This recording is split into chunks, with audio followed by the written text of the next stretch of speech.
wish there was some way for me to get a second chance at life. Chance to fix all my stupid mistakes. Like that one time I donated my parents' money to streamers. Only there was a way to travel through time. Did I hear someone in desperate need of a plot device? Well, I have just the thing for you. Really? You can help me perform temporal displacement? What? No. Also, no one calls it temporal displacement. What I have for you is a brief background on time travel and its uses in fiction. Why would I want that? Everyone at some point in their life has watched Terminator. I haven't. Shh. All of us have wanted to travel back to March 2nd, 1962. Time travel is one of the most popular science fiction tropes of all time, up there with the classic alien pregnancy. We all know humanity's favorite pastime is reminiscing about how much better the past was, or daydreaming about how much better the future will be, or worse. You see, humans have been time traveling for thousands of years, but only recently have they started to do it in such style. Various religions feature characters who visit the future, but pretty much exclusively the future. A story about a character traveling to the past would clash with certain religious views on destiny, as pretty much all major religions view the past as sacred. So when looking at these old stories, pretty much all of them focus on the future, most often by having characters sleep for prolonged periods of time, or by having their god transport them there. The oldest story I could find comes from the Mahabharata, which is a Sanskrit epic poem from ancient India, written sometime around this era. In this story, King Kakudmi and his daughter Revati pay a visit to Lord Brahma, the creator of the universe. They visit the Lord in the celestial realm of Satyaloka to ask for his opinion on the all-important matter of Revati's marriage. They spend a very short time in Satyaloka, and Brahma informs them that everyone they love is now dead. In Satyaloka, one day is equal to billions of years on Earth, so their brief visit has lasted millions and millions of years. When they return to Earth, Kakudmi finds that his kingdom is gone, and that everyone is short now. His daughter ends up marrying a god, so I guess everything worked out in the end. Another fun story is the tale of Urashima Taro, one of Japan's most famous fairy tales, dating back to the 8th century. It's not really a religious story, but in some versions it is intertwined with Shinto. In this tale, a young man named Urashima Taro saves a turtle from a group of children. That turtle turns out to be Otohime, princess of the underwater palace Ryugu. Taro is rewarded with permission to visit the palace, and he accepts. He spends time in the palace but is forced to return home due to his ailing mother. Before he leaves, Princess Otohime gives him a box, but warns him never to open it. Taro returns home and sees that everyone he once knew is now gone. When he asks the locals about Urashima Taro, they say that a fisherman with that name had disappeared hundreds of years ago. Overwhelmed by grief and sadness, he opens the box. In an instant, he had grown a long white beard, his skin had wrinkled, and his back had bent. Otohime's box contained the years Taro had spent in the palace. He quickly succumbs to old age and dies. Both of these stories include a specific type of time travel called time dilation, a concept which asserts that the passage of time varies depending on one's relative motion. Why are you telling me all that? Oh, okay. As I said in the beginning, time travel is a staple trope of science fiction, but science fiction is much younger than these ancient epics and fairy tales. It's a pretty well-known fact that The Time Machine by H.G. Wells is the first appearance of the modern concept of the time machine. We'll cover that soon, but before that, let's check out some earlier works that have characters travel through time, using different methods. Much like the religious stories, these old works most often consist of characters sleeping for a very long time, and somehow surviving. The year 2440 is one of the oldest novels of the science fiction genre, and one of the first to be set in the far distant future. The story follows a man in Paris, who, after having an argument with a philosopher about the injustices of society, falls asleep and wakes up in a utopian Paris, several centuries in the future. Written 18 years before the French Revolution, The novel features a utopian, egalitarian, and science-based France, which has undergone a heavy reorganization in its religious and judicial system, has highly advanced hospitals, comfortable clothing, and a total absence of slavery, taxes, and prostitutes. The novel was unsurprisingly very controversial for its time and was mainly sold clandestinely. Another very popular story with sleepy time travel is Rip Van Winkle, written by Washington Irving and published in 1819. Rip Van Winkle lives in a village near the Catskill Mountains in New York. His life is a strange one. Rip has a son and a daughter. He often shirks his duties, especially those given to him by his wife, Dame Van Winkle, who is described as overbearing. One evening, Rip drinks with a strange group of men and falls asleep. He wakes up 20 years in the future. The interesting part of the story is what happens in the 20 years Van Winkle missed.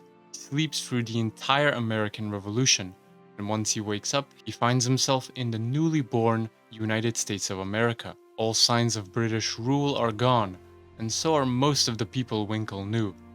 The story of Rip Van Winkle demonstrates the inevitability of social progress, and how those who choose to ignore it will be left behind, much like Rip himself. Enough about the future. Let's see how humans handled the past. A lot of early backwards time travel was explained as being a dream, a supplement to the Journey to the West being the earliest such example, a Chinese novel wherein Sun Wukong travels to both the past and future while trapped in a dream world. The 19th century is where time travel and science fiction as a whole finally began to look somewhat like our modern counterparts. In 1836, Russian author Alexander Veltman published a novel, The Forebears of Kalimeros. Alexander, son of Philip of Macedon. Sounds like a very bad PS3 game.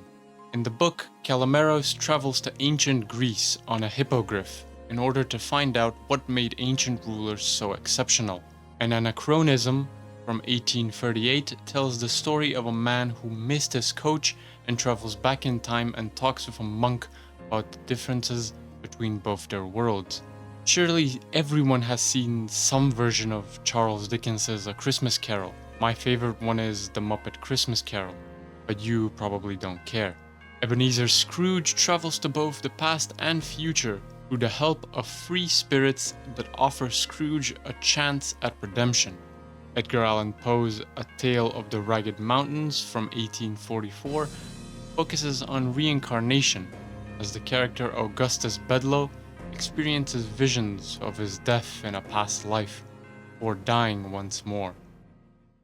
All of this is cool and all, but what about the time machines? When do those come into play? I thought you didn't care about this video. Well, I've made it this far, might as well finish it.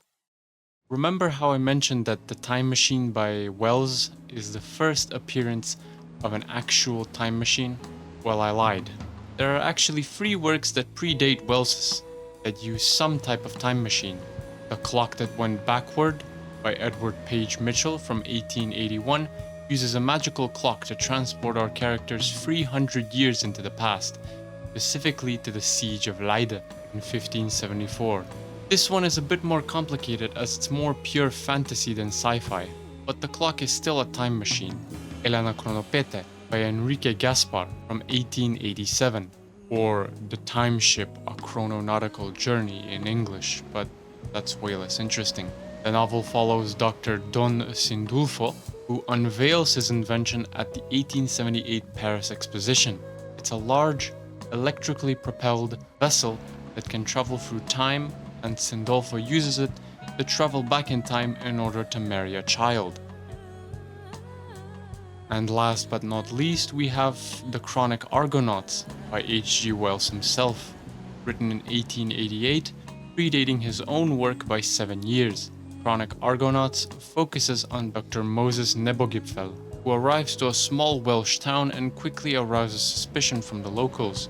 They storm his house, but the doctor escapes using a time machine. Later, Reverend Elijah Ulysses Cook, who had disappeared weeks before, is found and starts talking about the year 1862, 4003, 17,901, and 2. It's suggested later in the story that the doctor had traveled back in time to murder the previous inhabitants of the house in which he later moves into. Finally, we arrive at The Time Machine by H.G. Wells. It's difficult to describe the influence this novella has had on time travel and science fiction as a whole.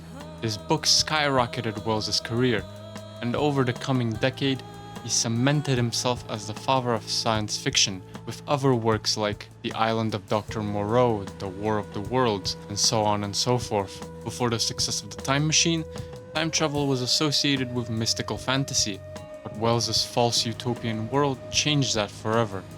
The Time Machine isn't just a story of time travel, but a stark warning about wealth inequality. The story follows our protagonist, who is vapidly named the Time Traveler, who recounts his adventure in the year 802,701.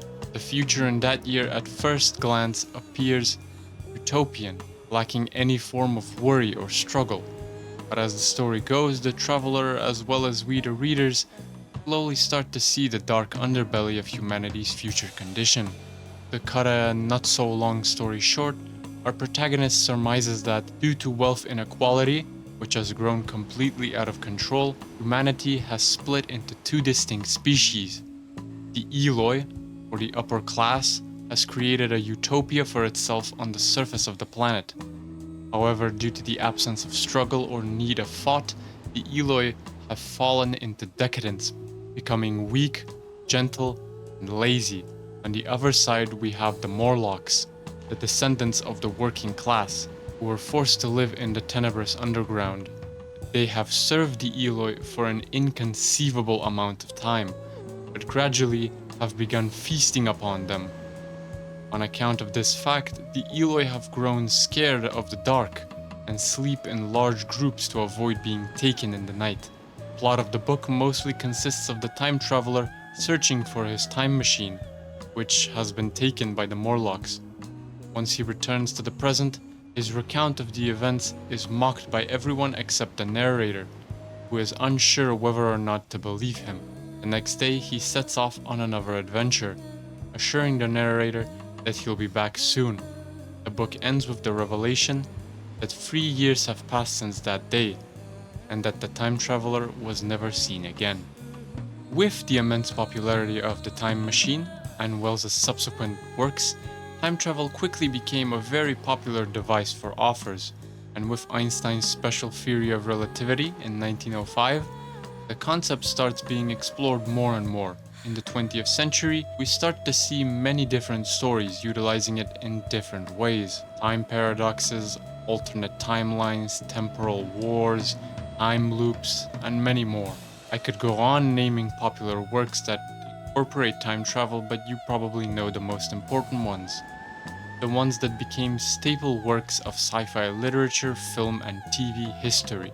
This video was primarily made to look at the beginnings of the concept and how humanity and its creativity expanded upon it, leading to the plot device we all know and love today. I hope you enjoyed this video. Hopefully you learned something new you can tell your friends or family. If you liked the video, please like, share, and comment. If you didn't, feel free to dislike and leave your grievances in the comments down below. I would greatly appreciate it if you subscribed, but no pressure. Have a beautiful day, and hopefully I will see you all in the next video.